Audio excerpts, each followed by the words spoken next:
Today we have a fascinating topic, the foundations of liberal democracy. Here are a set of guide questions that we'll be reviewing today. And again, our topic is the foundations of liberal democracy. So let's jump in.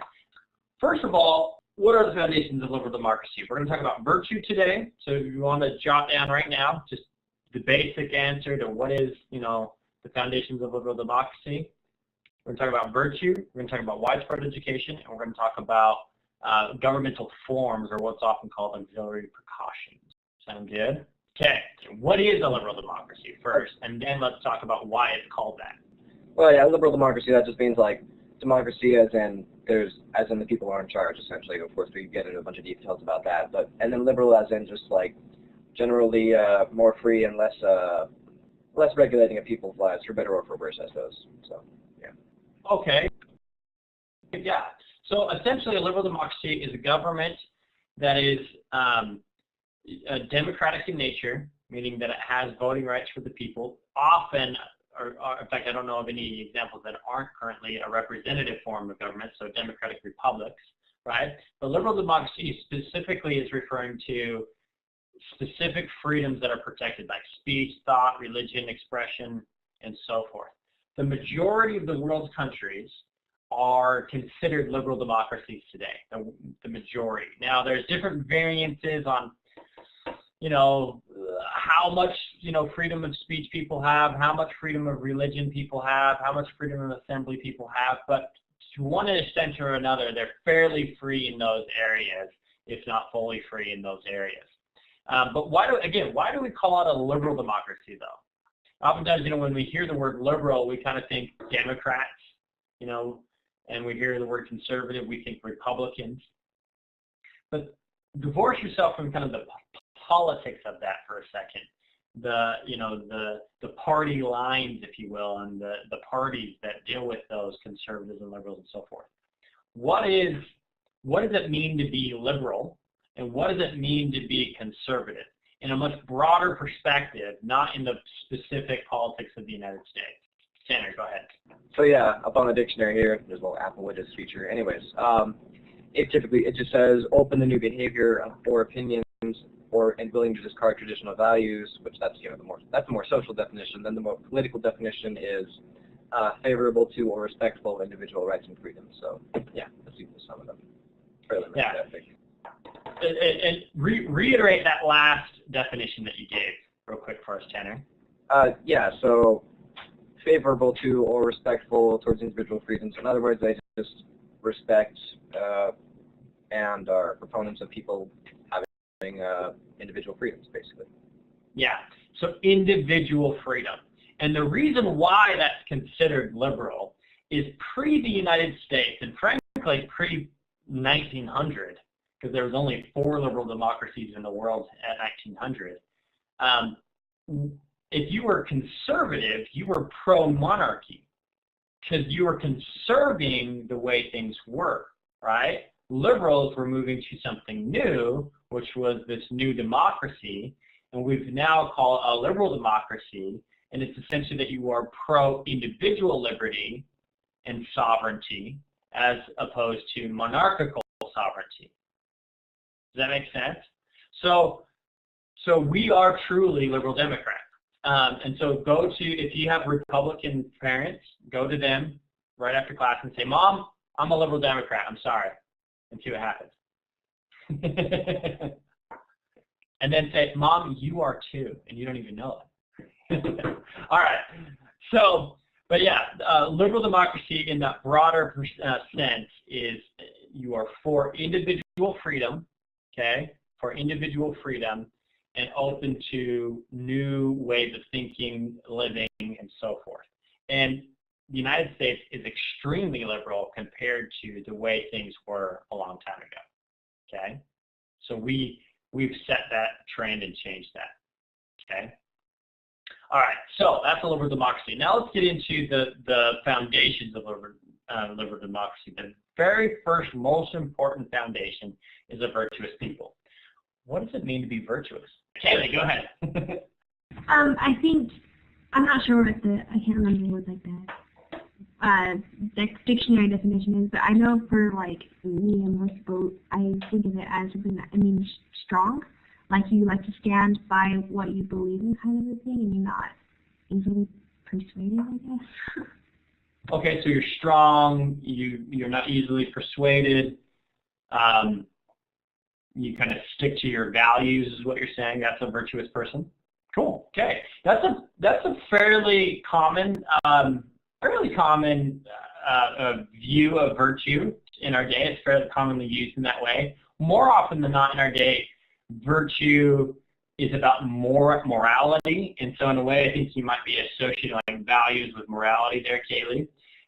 So yeah, in the United States, the most common kind of way that we use the term like to be virtuous means that you are a moral person. But in truth, that's not the way that that term is always meant. And it's a fairly narrow definition when it comes to morality. That's kind of the common Western Christian viewpoint of virtue.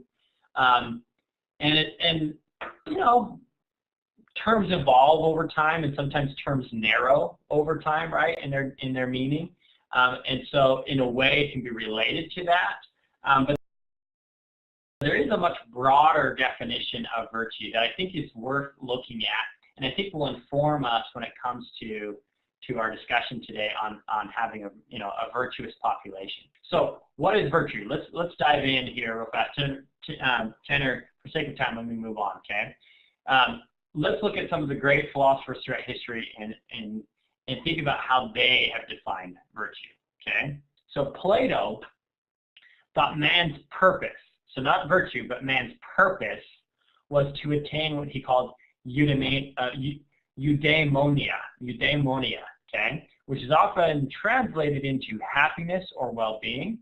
However, I think the most accurate translation of that term is probably what I've seen is human flourishing. So it's not just like I'm happy or I have something for my well-being. I think well-being is closer, but it's like you're flourishing, you're developing yourself, you're growing, you're succeeding, you're happy, you're healthy, you're flourishing, right? It's kind of all of that combined. Yeah, blooming, yeah, things like that, okay? So eudaimonia, I love that word. That's like my new favorite term. Well, it's been, anyway, for a while, but I love that term, eudaimonia, okay? That's really what it all comes down to for Plato. So Plato then said, virtue is the skill to obtain eudaimonia. I can never say it. It's like eudaimonia, something like that, okay? It's the skill to obtain that. Does that make sense? Isn't that fascinating? So, in other words, virtue, according to Plato, is your ability to fulfill the purpose of your existence. And again, according to Plato, the purpose of man's existence is eudaimonia, okay? But he also uses an example of like a chair. A chair is virtuous if it holds you upright and is comfortable, right? It fulfills the purpose of its existence, okay? Isn't that kind of cool? So man's purpose is to achieve eudaimonia, and our skills to get there is our virtue. You are virtuous if you have skills in obtaining that eudaimonia, okay? Here's another perspective. Here's Aristotle. Very different. This is almost like entirely different, okay? According to Aristotle, a virtuous habit of action is always the intermediate state between the opposed vices of excess and deficiency. Too much and too little are always wrong. Right kind of action always lies in the mean or in the medium, okay? That written out that way, it seems kind of like, what does he mean by that? But let's diagram it and you'll see it. So the extremes are cowardice and foolhardy, right? Inaction, a coward, foolhardy, way too liberal in their action, right? Ready to act at any moment. Virtue is in the golden mean, is in finding the mean in between, courage. Does that make sense? Not necessarily in moderation. It's a little bit different than that, but it's sort of moderation, but moderation would be like, I'm not going to do too much or too little of things.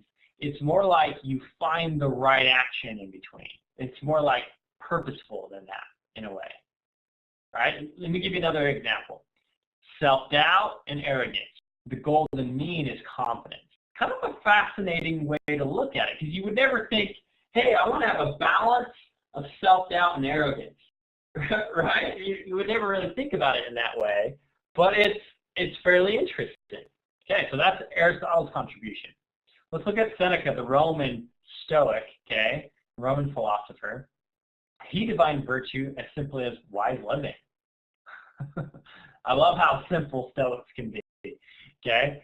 He said this, basically, if you make a good decision, you are virtuous. If you make a bad decision that lacks wisdom, you're not. Straightforward, to the point, that's how it works, okay? But notice that it's not just about morality. Like if you make an investment and it turns out to be a bad investment, that decision lacks virtue. Does that make sense? Okay. Now Lao Tzu, he defined virtue as the balance between the Tao and the Day. Okay. The Tao literally means the way. It's an outward action. And the Day is power, integrity, and wisdom. The Day is the internal expression of the Tao. Okay. So it's sort of public-private virtue in many ways. So let's look at some of the founding fathers that created our liberal democracy and their thoughts on virtue. Benjamin Franklin said, only a virtuous people are capable of freedom. Okay. James Madison stated, to suppose that liberty, or that any form of government, that any form of government will secure liberty or happiness without virtue in the people is a chimerical or imaginary idea. Okay. And John Adams stated, public virtue cannot exist in a nation without private virtue, and public virtue is the foundation of republics. Let's pause here for a second. What's the difference between public and private virtue? Often you just kind of think, well, private virtue must be kind of like the things that you do privately, and public virtue must be the things that you do publicly. It's not quite right. They're using, and I forget the exact term, but they're using, public virtue is a translation of a Greek term, I forget the term, but it literally means your willingness to sacrifice for the well-being of others. So it's not like, you know, publicly your morals, or are you moral publicly, right? It's your willingness to actually sacrifice for your fellow man. And John Adams here, so reread this with that definition in mind. John Adams stated, public virtue cannot exist in a nation without private virtue. So people can't truly sacrifice for other people without being privately virtuous. And he says, and public virtue is the foundation of the republic. We all have to be willing, if we're going to live in a republic, to sacrifice for each other. And without it, you can't survive. Kind of interesting.